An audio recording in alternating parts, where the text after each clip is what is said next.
Vamos a dar comienzo al teórico El paciente en coma. Mi nombre es Martín Boicuga, soy jefe de trabajos prácticos de la Cátedra de Clínica Médica y en la parte asistencial me desarrollo como jefe de servicio de clínica del Sanatorio Delta e instructor del servicio de Clínica Médica del Hospital Escuela Eva Perón. A modo de introducción, las alteraciones del estado de conciencia es uno de los motivos más frecuentes de ingreso a las unidades de terapia intensiva.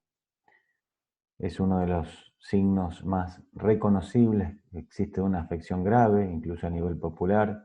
Todo el mundo sabe que si un paciente o una persona no tiene apertura ocular, induce o habla y menciona que está en coma, e inmediatamente lo relaciona con un cuadro grave. Es un síndrome,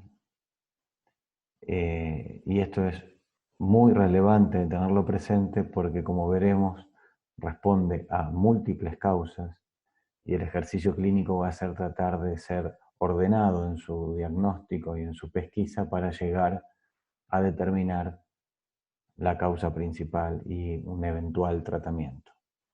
Por lo tanto, el diagnóstico y el tratamiento son urgentes y si están aplicados de una forma protocolizada y siguiendo un algoritmo, es probable que podamos evitar en muchos casos un daño cerebral irreversible. El mantenimiento vital de este tipo de pacientes precede a cualquier maniobra diagnóstica. La conciencia es el pleno conocimiento de sí mismo y del medio que lo rodea. El contenido es producto de una interrelación compleja y de una función superior de los hemisferios cerebrales que permiten integrar y sumar funciones mentales para lograr una cierta flexibilidad en el pensamiento y una cierta estrategia en el pensamiento que nos distingue de otras especies. Ese es un poco el contenido de la conciencia. El estado de vigilia es una cuestión más reactiva, depende del tronco encefálico y es una función más primaria. A modo de ejemplo, el estado de vigilia sin contenido es lo que conocemos como estado vegetativo. Para llegar a este diagnóstico vamos a requerir más de 30 días en este estado y posteriormente, de acuerdo al tipo de noxo y tiempo, se podrá definir o no la irreversibilidad del cuadro. Ahí los autores van cambiando, pero era simplemente a modo de ejemplo. Entonces la conciencia puede ser afectada por problemas parciales o globales que tendrán diferente significado clínico y ahí reside fundamentalmente nuestro accionar. Las alteraciones parciales de la conciencia son síndromes clínicos que van entre el estado de conciencia normal y el coma, caracterizados por la incapacidad de respuesta ante estímulos externos o necesidades internas. Por ejemplo, la confusión es una alteración de la atención o de la memoria con ideas alteradas. El paciente está desorientado y es incapaz de pensar con claridad y con la rapidez habitual. La somnolencia, el paciente está dormido, tiene un despertar rápido y de reacción de defensa apropiada a estímulos dolorosos, pero tiene un habla limitada, sin relación con el medio y puede tener incontinencia de esfínteres. En el caso del estupor,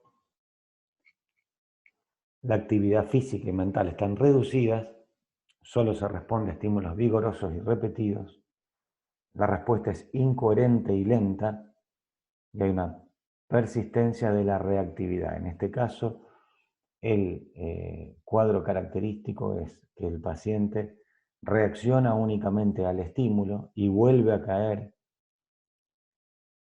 en el estupor inmediatamente retirado el estímulo.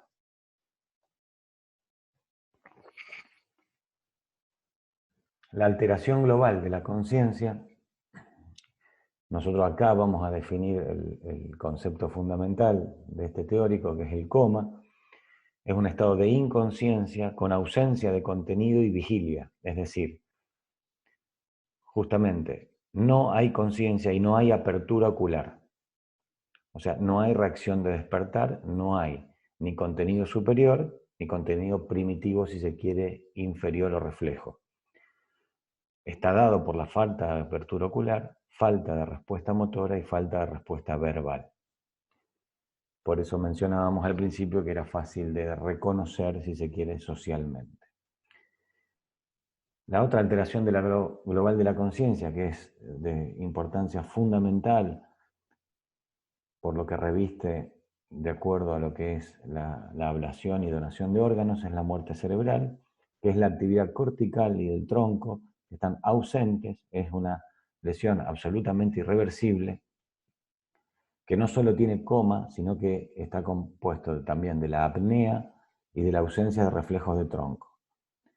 Para dicha documentación y certificación hay que hacer la denuncia correspondiente al CUDAIO, que realizará un protocolo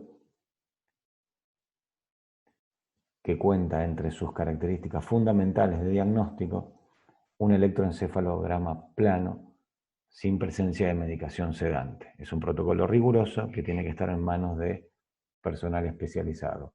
Muy relevante para tener buen número de donantes y posibilitar la ablación y donación de órganos. Las causas de coma, como dijimos al principio de la charla, son múltiples. El coma es en sí un síndrome, con lo cual nosotros tenemos que definir causas estructurales o causas metabólicas.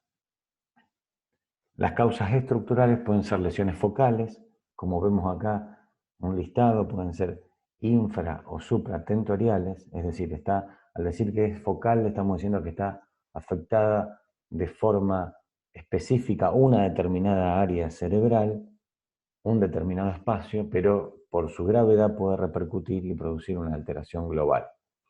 ACV hemorrágico, ACV isquémico, hematoma subdural, hematoma extradural, tumores, abscesos, hidrocefalia, trauma encefalocraniano grave. Es decir, cualquier afección, cualquier noxa en definitiva, puede ser causal de coma si es lo suficientemente relevante. Siguiendo con causas estructurales, en este caso difusas, los procesos infecciosos, sean a punto de partida, viral o bacteriano, pueden ser meningitis, encefalitis, estatus epiléptico, encefalopatía hipertensiva, la lesión axonal difusa, producida por el trauma encefalocraniano grave, cuando este no provoca un hematoma puntual, sino que un daño justamente difuso, incluso no visible por tomografía computada y requiriendo una resonancia para su diagnóstico, lesiones secundarias de hipertensión endocraniana y edema cerebral. Recuerden siempre que el cráneo es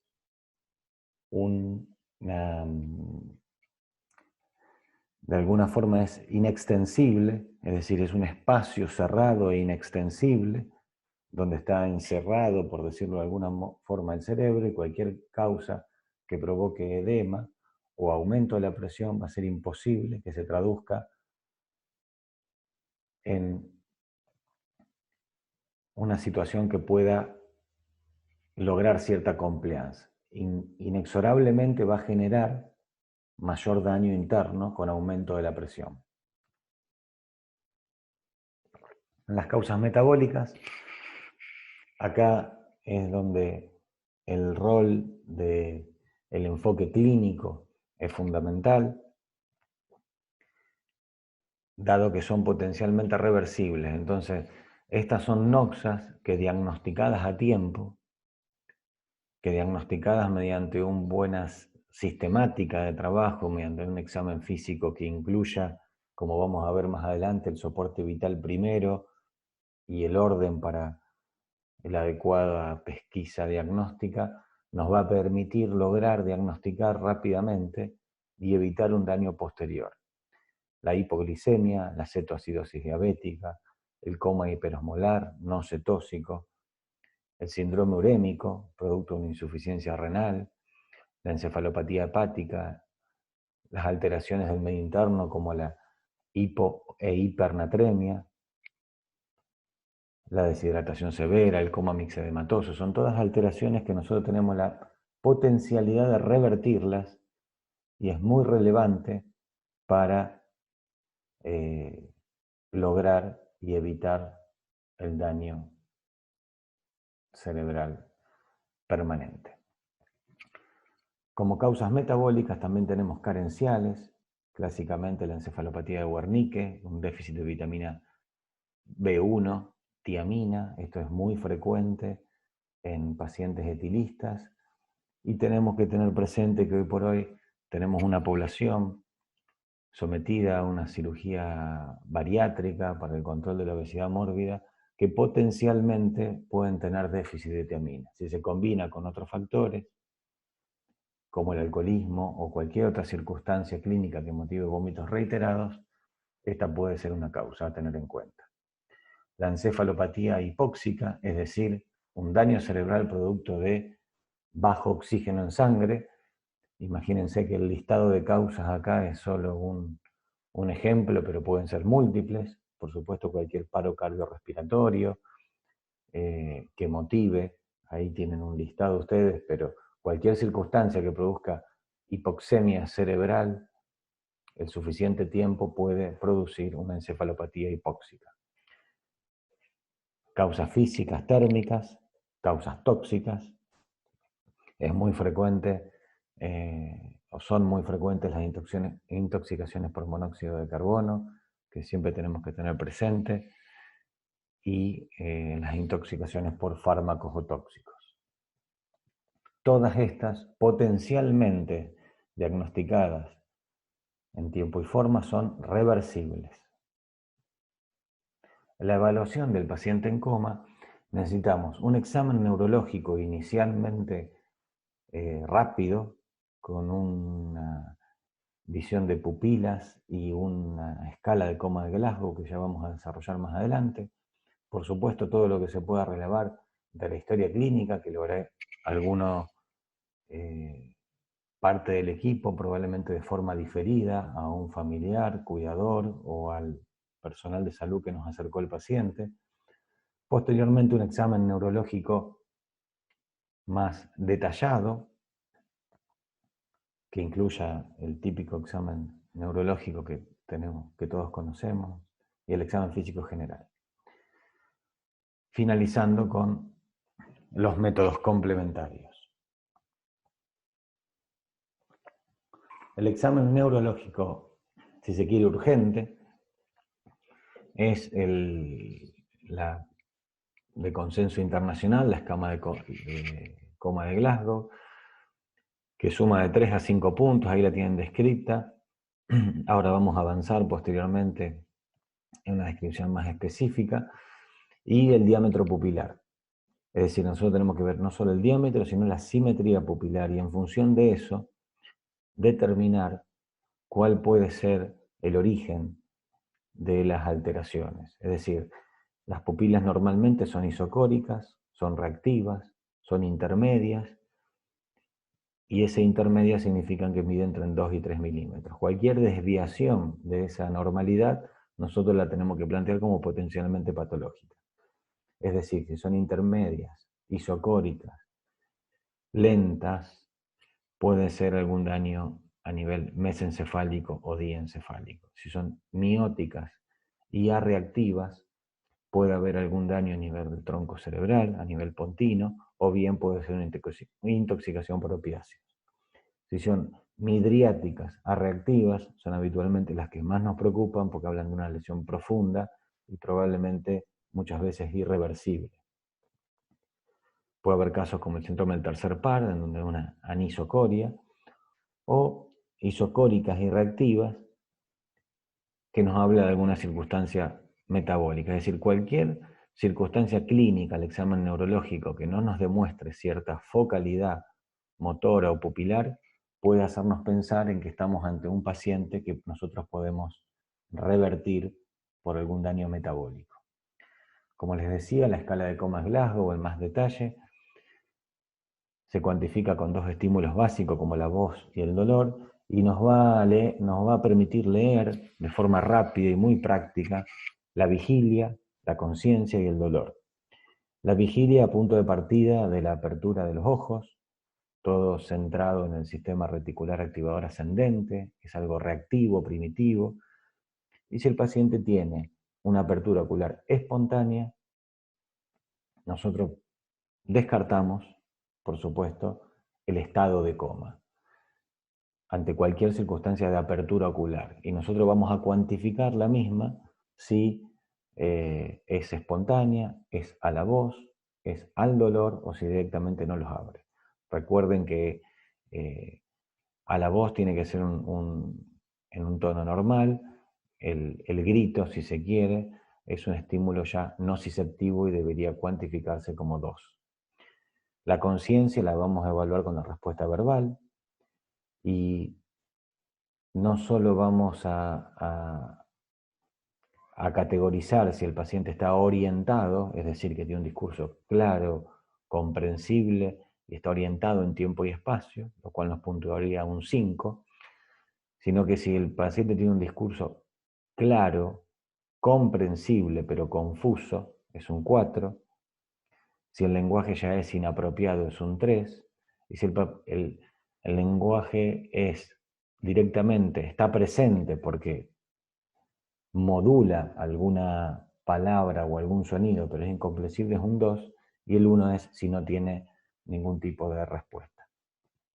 Respecto del dolor, vamos a hacer la misma categorización y el punto máximo va a ser si obedece a una orden y el punto mínimo, 1, si no tiene respuesta. La mínima puntuación posible es 3, por debajo de 8 hablamos de un coma profundo, y de 9 a 10, siempre y cuando la apertura ocular esté ausente, de un coma más leve. De todas maneras, me sirve este gráfico, este cuadro, presente en el Farreras, para aclararle que la clasificación en grado 1, 2, 3 y 4 está prácticamente abandonada, pero es gráfica para que ustedes puedan hacer las primeras herramientas en el diagnóstico y en la comprensión del síndrome. Dentro de la historia clínica, vamos como siempre, a tratar de tomar la mayor información posible del enfermo, familiares, testigos, la policía, la ambulancia, cualquier circunstancia, y esto se menciona así, y se menciona así en la literatura, porque muchas veces esto está asociado al trauma o a cualquier circunstancia donde puedan estar implicados varios actores. En la forma de inicio del cuadro es muy relevante. Uno se va a orientar hacia un cuadro brusco, de comienzo brusco, generalmente son los accidentes cerebrovasculares hemorrágicos, las embolias o las intoxicaciones. En cambio, si estamos en presencia de algún paciente con alguna patología médica de instalación gradual, vamos a encontrar algún relato más progresivo, y ahí nos encontramos con los diagnósticos de encefalitis, encefalopatía hepática urémica, tumor cerebral, por ejemplo. Avanzando en el interrogatorio, en la evaluación, desde ya que el trauma previo es determinante, el hematoma extradural o el hematoma subdural, el extradural más asociado al trauma agudo, al trauma reciente, al accidente en la vía pública, al trauma que llega con un relato claro, y el antiguo, el hematoma subdural, es alguien, generalmente un paciente de mayor edad, que consulta ahora por un cuadro de deterioro cognitivo, incluso coma, y que algún familiar relata o que tuvo un trauma pasado hasta meses antes. La sintomatología neurológica previa, desde ya que es siempre relevante, el tumor cerebral que vimos en el punto número 1 como un cuadro progresivo puede tener una historia de cefalea, de neoaparición, gradual, lenta, producto de la hipertensión endocraniana, y la cefalea también puede estar como causa inicial, brusca y determinante en la hemorragia subaracnoide aneurismática, donde el paciente, previa a entrar en coma, seguramente va a ofrecer algún relato de la peor cefalea que sintió en su vida. Por supuesto, ni hablar el hecho de que el paciente tenga convulsiones, una historia de epilepsia o que alguien lo haya visto presentar movimientos anormales previo a la instauración del coma, puede hacernos orientar hacia que el paciente esté en un coma posictal al momento del examen físico. Siempre deberíamos buscar un foco motor sensitivo, siguiendo el examen neurológico inicial, tratando de obtener algún tipo de respuesta motora del paciente. Identificar los tóxicos. El alcohol es una de las causas más frecuentes de coma que podemos recibir en una guardia. Hay que evaluarlo, hay que interrogar y hay que considerarlo. El alcohol muchas veces se puede asociar a déficit de tiamina y siempre hay que descartar una hipoglucemia. Adicciones, como ustedes ven ahí, tratar de identificar cualquier circunstancia que pueda notar la familia, el cuidador o el servicio de emergencia relacionada a determinar esta causa. Y desde ya una historia clínica completa cuando vamos obteniendo tiempo respecto de, como pueden ver ahí, listar varias de las causas que consideramos como causas de coma. La actitud del paciente es siempre relevante, observarla es determinante, y acá tienen dos de las posturas que denuncian un cuadro grave, que es la decorticación en flexión a la izquierda de la pantalla y la descerebración como extensión a la derecha de la pantalla. Ambas posturas son absolutamente anormales y denuncian una situación grave que merece imágenes inmediatamente y la consulta especializada. La respuesta normal al estímulo doloroso es el retiro del miembro o el direccionamiento hacia el lugar de la lesión. Estas son posturas anormales que se describen y que disminuyen la puntuación de coma de Glasgow. El examen neurológico completo, por supuesto, después se complementa todas las alteraciones que uno pueda encontrar. Por supuesto que vamos a ver si tiene signos meningios por la relevancia y la urgencia que implica, si estamos en condiciones de hacer pares craneales, si el tiempo nos lo permite, vamos a ir evaluando también esas circunstancias, y si vemos que no tenemos respuesta, veremos los reflejos, oculocefálico, el corneano, como para ir avanzando en el diagnóstico y en el grado de lesión.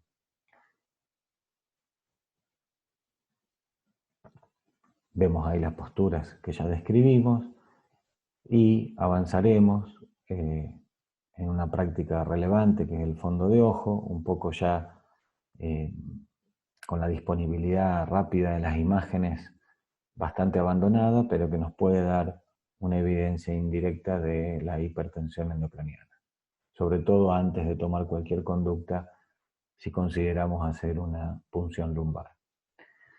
Se complementa con el examen físico general, tratando de descartar las causas, signos vitales, presión arterial, todas las causas que pueden estar asociadas a presión arterial alta para corregirlas rápidamente, ahí las tienen listadas. Presión arterial baja nos llevará a otros lugares para completar todas situaciones que ya hemos nombrado en las causas de coma. La frecuencia cardíaca, en el caso de la bradicardia nos puede hablar un bloqueo AB, y eso nos puede provocar un hipoflujo cerebral e hipoxia, como mencionamos previamente. Las arritmias manifestadas como taquicardia también pueden tener compromiso hemodinámico, por supuesto, y causar las mismas causas, o bien estar asociado las arritmias al consumo de cocaína y, o muchas veces la patología cerebral catastrófica aguda, sea isquémica o sea hemorrágica, puede dar trastornos cardiovasculares. Todas situaciones indirectas para ir armando el contexto y el síndrome que nos puede llevar a orientarnos sobre la causa. Recuerden que estamos hablando de minutos de evaluación, ¿no? Hay que completar bien todos los signos vitales y esto es simplemente un esquema orientativo.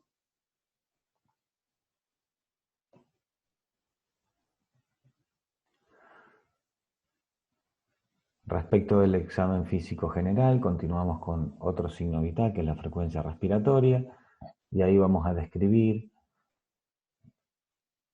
vamos a observar la respiración, vamos a ver si hay patrones alterados, vamos a ver si tiene ciclos, si es profunda, si es superficial, y de esa manera tratar de constatar si corresponde a un patrón de Kussmaul, cuya causa puede ser la cetoacidosis diabética, Cheyne-Stokes, que puede ser una lesión cerebral grave, a punto de partida de los ganglios basales. Si puede tener pausas, como puede ser una lesión de tronco profunda o bulbo protuberancial, o si, por supuesto, ni hablar como examen físico inicial y ABC, si hay apnea que requiera, como requieren muchas veces estos pacientes que tienen un score de coma de Glasgow menor a 8, la ventilación mecánica con la intubación endotraqueal para evitar la broncoaspiración y asegurar la ventilación y la oxigenación. Vamos a ver el aliento y vamos a ver, por supuesto, con un poco más de tiempo la piel, y ahí pueden ver alteraciones que pueden corresponder a distintas causas de coma. Dentro de los exámenes complementarios, vamos a hacer un laboratorio en donde incluya el examen habitual de rutina. Tenemos que incluir en estos casos tiempo de coagulación, hepatograma y estado ácido-base, que no siempre están presentes en lo que habitualmente solicitamos de rutina. Hay que considerar, en el caso de que uno no tenga focalidad en el paciente o tenga ya una tomografía en blanco, por decirlo de alguna manera, los exámenes toxicológicos, que no van a estar muchas veces en el momento disponibles, pero que sí tenemos que guardar las muestras, porque el caso puede revertir o puede virar hacia una circunstancia también que tengamos que documentar desde lo médico legal. La radiografía de cráneo, sobre todo en el trauma, y si no tenemos disponible inicialmente la tomografía, si está disponible la tomografía, la radiografía de cráneo y columna cervical es reemplazada por el estudio tomográfico, tanto de cráneo como de columna cervical en el caso del trauma, y si no hay trauma de cráneo. Hoy por hoy está en el esquema de todos los casos de coma hacer imágenes. Generalmente lo que más tenemos disponible es la tomografía. Muchas veces la tomografía puede no excluir una lesión anatómica, es decir, no diagnosticarlo, lo que yo le mencionaba previamente de la tomografía en blanco, y eso nos alerta sobre la posibilidad de que estemos ante un coma de una causa reversible y metabólico. En la medida que vaya avanzando la situación y que no tengamos diagnóstico, esto siempre es con un poco más de tiempo y no estamos hablando de las primeras horas de evaluación, un electroencefalograma nos va a llevar a documentar la actividad eléctrica y a ver si estamos en presencia muchas veces de actividad comicial, convulsiva, epiléptica, no diagnosticada, muchas veces sin movimientos anormales. Nos puede ayudar en ciertos casos de encefalitis, con afecciones temporales. y, como mencionamos previamente, nos puede ayudar a certificar el diagnóstico de muerte cerebral con un electroencefalograma plano.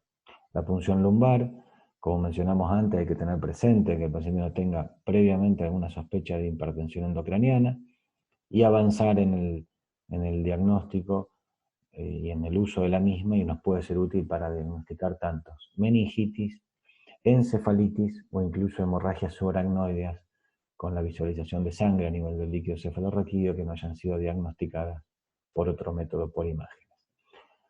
Dentro del libro de la bibliografía de cabecera, del Farreras Rossman, ustedes pueden encontrar clasificación fisiopatológica y clínica, que es útil para que ustedes se orienten, si se quiere. Ahí volvemos a una disfunción hemisférica difusa, en donde no van a tener posturas anormales, no van a tener movimientos oculares anormales de penduleo o horizontales, los reflejos de tronco van a estar conservados, y típicamente toda esa ausencia de focalidad nos va a orientar hacia una causa tóxico-metabólica. Las lesiones focales, hemisféricas o las lesiones primarias del tronco cerebral ya nos van a dar una postura de descerebración, nos pueden dar parálisis, focalidad, abolición de los reflejos de tronco, distintos patrones ventilatorios, fundamentalmente la hiperventilación, y ahí vamos a tener algún hallazgo tomográfico, y si no es tomográfico será algo puntual a nivel del tronco por resonancia. Es de rigor decirlo, puede haber trastornos psicológicos o psiquiátricos. Es raro que sea un coma directamente la manifestación, pero hay varias alteraciones de la conciencia que ustedes le pueden significar un diagnóstico diferencial con lesiones reales, concretas, orgánicas, difusas o focales, y como ustedes ven ahí, como puede ser una crisis conversiva, no va a tener posturas anormales, no tiene reflejos alterados, no tiene un patrón respiratorio, es decir, hay ausencia de signos objetivos que ustedes puedan documentar, y va a haber ausencia de signos objetivos también tanto en el laboratorio como en lo toxicológico y como en las imágenes. Dentro del abordaje del paciente en coma, es inmediato, como hemos reiterado ya y mencionado, asegurar y proteger la vía aérea. En el caso del trauma, estabilizar la columna cervical, comenzar toda medida de reanimación por los signos vitales básicos, obtener muestras de laboratorio y de gasometría fundamentalmente, hacer un electrocardiograma, monitoreo cardíaco, y ahí empieza el esquema que yo finalmente les voy a graficar. Como algoritmo, uno debe ofrecer, dada la frecuencia de la hipoglucemia, del alcoholismo y de las intoxicaciones por fármacos comunes, tiamina, glucosado hipertónico y eventualmente, si no tenemos respuesta, flumacenil o naloxona pueden estar disponibles y deben estar disponibles en el servicio de guardia para evaluar a estos pacientes. Flumacenil es antagonista de las benzodiazepinas y la naloxona antagonista de los opioides. Por supuesto, tratar las convulsiones, obtener líquido cefalorraquídeo de ser necesario si hay una sospecha de una meningitis, y tratar con las medidas específicas cualquier situación potencial de herniación. Ahí ya deberíamos tener documentado con un fondo de ojo por una tomografía la presencia de hipertensión endocraniana. Posteriormente avanzamos con el examen neurológico completo y todas las otras medidas generales que ya hemos ido mencionando. Acá les dejo el algoritmo de forma clara y sencilla. Ustedes ven que el paciente ingresa en coma, debe obtenerse un laboratorio, se hace la vitamina B primero y el glucosado después para evitar cualquier agravamiento de la encefalopatía de Wernicke, y si el paciente no despierta, se le ofrecen los antagonistas de benzodiazepina y de opioides. Si el paciente despierta, uno lo observa en la sala general o en una unidad de cuidados intermedios. Si el paciente no despierta, fíjense que recién ahí aparece, y recién después de todas esas maniobras de un mini examen neurológico, la tomografía. Y de acuerdo a la tomografía, por supuesto, se valorarán conductas. Si aparece alguna lesión focal cerebral, se evaluará ya con neurocirugía, y de lo contrario se seguirá el tratamiento clínico, metabólico, toxicológico.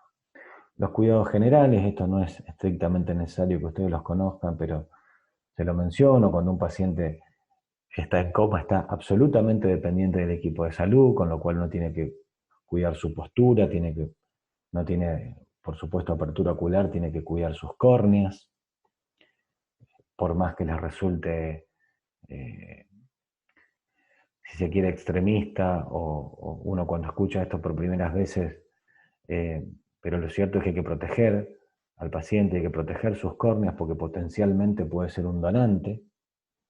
Entonces hay muchas razones para cuidar a estos pacientes.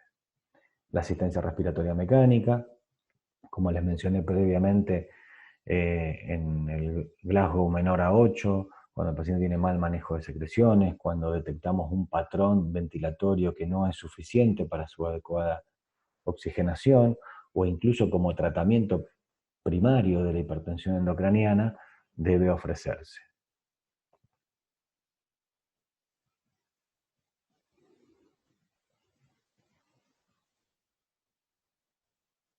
Hay detalles que son más para la ventilación mecánica en cuidados críticos que no hacen al alcance del teórico de clínica médica. Los cuidados generales, una vez que el paciente esté en terapia intensiva, a modo de concepto general se los menciona: hay que alimentarlo tempranamente, hay que ofrecerle cambios de decúbito para evitar las lesiones asociadas al decúbito, las escaras.